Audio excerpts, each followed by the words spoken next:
Okay, hi. I don't know why I feel like every single time I film a video, I start the video off by being like, well, I tried to record this 50 times already, but that's where we're at. I sat down and I filmed this yesterday after 2 days in a row of doing like a full face of makeup and hating it and deciding, okay, I'm not gonna film it because of that. Then I filmed it yesterday and I sat down to film. I spent over 12 hours charging my 2 lights that I use when I film. Sat down to film and they both died. One died in 3 minutes and then the other died 10 minutes in. And they just wouldn't charge after that. So, next day now of attempting to film. I got a little guy with me. At least. He's feeling very playful right now, and now he's stolen my hand. Can I have it back? No. Anyway, so today's video is gonna be a little bit of a shorter one probably, unless it takes a lot more time than I anticipate to go through my ball pythons, but we're just doing a little update showing you guys my ball pythons. Let me check the audio real quick because it's not November yet, and that's when I get paid next, and that's when I'm buying a microphone. So let me check the audio, make sure that I am not in a horrible audio situation again without knowing, and then we'll get into it. Okay, we should be good. So today's video, like I said, we're gonna go through all my ball pythons. I've had some for up to 7 years now, and I feel like through all my intermittent postings over the years, I don't know who I've shown recently and who I haven't. I kind of feel like I need to make my rounds through my animals and show you guys all of them so you know who I have, how big they are, how they're doing, all of that. We're starting with the ball pythons today. I am moving out by the end of this year, which is crazy. I absolutely could not be doing that if I didn't have people that still watch my stuff, so I am so appreciative of that. We will talk about it more once it's actually happening. I'm gonna film the whole moving process, but we found a house. Now it's just a matter of if I'm moving in November 1st or December 1st, so we'll know pretty soon here. Once that happens, there's gonna be 2 animal rooms, and I will film the whole setup of both rooms, and at that point we can kind of go through all of the animals and show you guys all of them. For now, let's just do an update on all my ball pythons and how they're doing. Yeah. We're gonna go in order of who I got first all the way to the newest edition. I've had them all ranging from, some of them are like 7.5 years old, and I think the newest one I got in 2019. So they're all relatively older. I don't have like any young babies or anything. Let's get started with the very first ball python I ever had, Maui. So this is Maui. He's in a ball right now, but he's coming out. There we go. He is a male. He is a pastel pied ball python. He was my very first one. I think he was around $400. If I remember their prices, I'll mention them. He is absolutely a gentle giant. He's really big for a male ball python, and he got really big really fast. I know like when he was around like 2.5 or 3, he already was really big. I took him to the vet to get him sexed to make sure that he was a boy, and yeah, he's a boy. He's just big. He's actually far bigger than my only female ball python, which is crazy. He's just a big boy. He, out of all my ball pythons, I don't know if I'm just like biased because he's my very first one and I'm playing a little bit of favoritism, but I think he is just so sweet and so gentle. He's just so much fun to work with. He's very chill, but he's also curious and likes to investigate the surroundings. He's in no way ever defensive. He one time accidentally bit me, and it was really my fault because it was time for feeding. He was ready to eat, and I opened the cage up, and instead of knowing where he was, I just kind of stuck my hand in the cage, and that was the one time he's ever bit me, and he let go immediately. I like to imagine that he was sorry. His little snake face sure looked like it was sorry, so I like to believe that he was. He looked shocked. He let go right away, and that's the only time it's ever happened. He's very good with being handled, very chill. I got him back in 2017. I believe he's like 7.5 years old. So yeah, he's a big old boy. Now we'll get his brother out next. I got him a handful of months after I got him.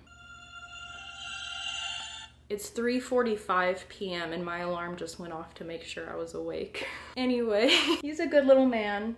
Let's go ahead and get Maui's brother out now, who is a little more energetic, let's say that. All right. Next up we have Louie. Now Louie was just hanging out on the cold side of his tank, so he's a little cold right now, and you would think that that means he would be calmer and less energetic, but Louis is never calm. He is always on the move. Even though, yes, he's colder right now, so technically he is a little more relaxed, he's still gonna be moving around constantly. He is not your average ball python whatsoever. He does not relax ever. He's not the kind that you could just put around your neck and hang out. He has to explore constantly. He is so fast when you put him on the ground. He just wiggles all around and gets to where he wants to go as quickly as possible. He is very energetic. He, similar to Maui, is also pretty big for a male ball python. They're both pretty similar in size. They're my biggest ball pythons. Now for his morph, he is a firefly clown. He's a firefly clown and he was $2,200. He's a super cool color. I love his coloration. I love his colors. They're super pretty. One thing I really like about him is he has a little, I'll get another shot of it instead of trying to get it right now, but he has an angry eyebrow. It just makes him look like he's always angry. I love it. It's so cute.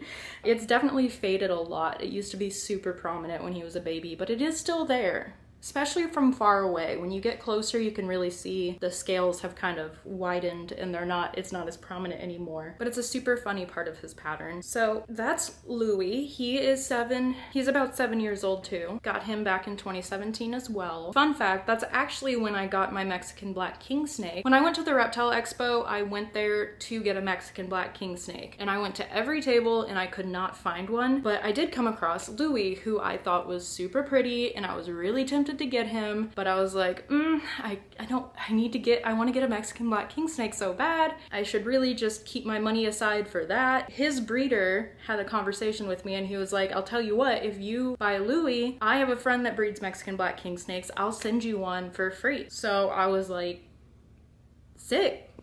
So I got Louis and I ended up getting Salem too. And that's how I got both of them. I also really like his green eyes. He has really pretty eyes. Next up, we have to get out Violet. All right, we're gonna put the little speedster away and we're gonna get the only girl out that I have. All right, so next up we have Violet. I got Violet in December of 2017, I believe. At the same time as her, I got a male albino pied ball python, and I actually don't have him anymore. What happened was he was one of the snakes that I ended up bringing home that was on live food before I got him. Although I've had other snakes come to me that have been fed live beforehand, I've always been able to get them off live. I've been able to convert them over to frozen food at a decent pace. But with Tate, he just was not coming around to it. I tried so many different avenues to try to get him to accept frozen. It just wasn't working. But I was open to continue to be patient with him and see if I could make it happen. But then 2019 comes around and I end up going to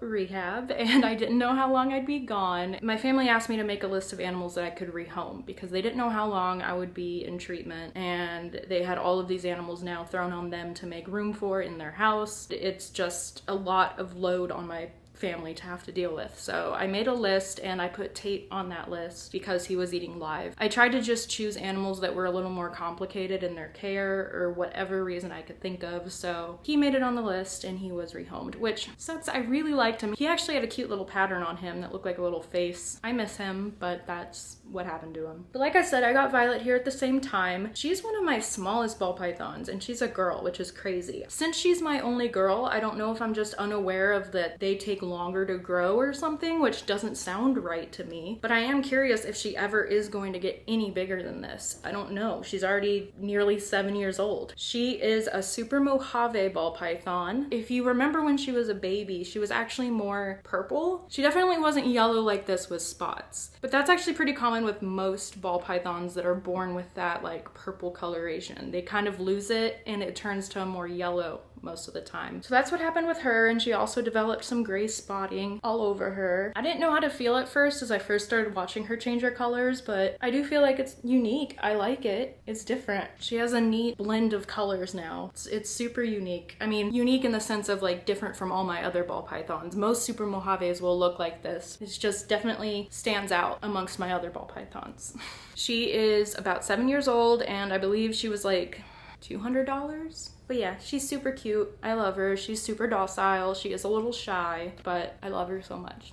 So Next up we have Frank. Frank is also pretty small compared to Maui and Louie. Frank's actually in shed right now, so I'm only gonna hold him for a minute. We'll just talk about him and I'll get some footage of him after he finishes shedding. He is a banana paradox. So his morph is a banana, and then there's little splotches of the wild type morph all over him. But we'll get some shots of him when he's done shedding because I don't want to bother him right now. Also, he was like $2,000. Okay, just kidding. Frank was not done with his shed by the time I was done with this video. So I just got him out, put him on the couch, and filmed a little bit with him. I love his pattern. The little pieces of the wild type coloration on his face make it look like he has a cute little nose. As he's getting older now, he is getting some of that spotting that, again, when snakes are younger that have a little more purple in them, which he had a purple hue in his yellow. When I brought him home, he was a scaredy cat. He was also eating live, but I got him off of it pretty quick. But if anyone was to ever think a snake was mean, they would think Frank was mean. He was very tough as a baby, but he has come around great. He's still a little shy, but he's a sweetheart now. He would never strike at me or anything like that anymore. He's just a great addition to the family. I love him.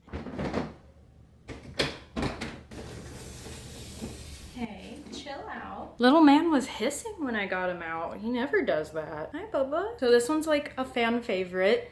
This is Gemini. He is a chimera ball python. Now, I always forget. His parents were like a super mocha pinstripe and a calico, I think. But he is a chimera, which means he has 2 different sets of DNA in him. He was supposed to be 2 separate eggs in the womb, and then they fused together and made him. If you look, he is split right down the middle, which is super cool because chimeras definitely don't have to be split perfectly like that. It is just luck. The thing about him though is if you breed him, his babies will have the morphs that like his parents had. They won't be chimeras like this. So he is truly just one of a kind. He can't be replicated. He was $7,500 and that was a deal. It was gonna be more than that. He is around 10 years old. I got him when he was 3 already. My memory's a little foggy on that, but I think that's right. Yeah, now he's 10. I just happened to find his breeder selling him online and I contacted them and they were okay with giving them to me. They were selling their collection. They were getting out of the reptile breeding hobby, and so they were selling even the animals that they had held back and kept for themselves, and I was just lucky enough to get him. He's a very calm snake, very laid back, very chill. Again, smaller than Maui and Louie. Gemini is a male, but yeah. He's my little baby, I love him. All right, and last but not least, we have Chip. You might notice that I'm wearing a glove. I use a glove to get him out because Chip is a spider ball python and he's hissing. Spider ball pythons, that morph specifically, kind of think of it like the pugs of the ball python world. But by that, I just mean that they have health problems, not necessarily breathing problems. These guys have neurological issues where they're kind of wobbly. So because of that, he has a hard time seeing what's going on and it makes him a little extra defensive in his enclosure. Now that I have him out, I have no issue just holding him with my bare hands, but when I go into his enclosure to get him out, he will bite and he will not let go. I've had him clamp onto my hand for probably like 20 minutes before. It was not fun. I tried every technique to get him off of my hand. He didn't care. Running water, he did not let go. Putting alcohol wipes near his heat pits and mouth, he didn't care. No matter what I tried, he just clamped harder. So I'm trying to avoid that happening again because not only is it not fun for me, it can't be fun for him either. So whenever I get him out, we're using gloves here. Anyway, he is a spider ball python, and I don't really like to promote buying spider morphs just because I feel like it's an unnecessary neurological problem that we are introducing to these snakes by breeding this morph. So I feel like there's a hair on my mouth. I don't promote buying them. I was actually living in Austin and a friend of mine was with me and wanted a snake. Got this guy from Petco, ended up changing their mind, so then I took him. So that's how I ended up with him. He is my youngest.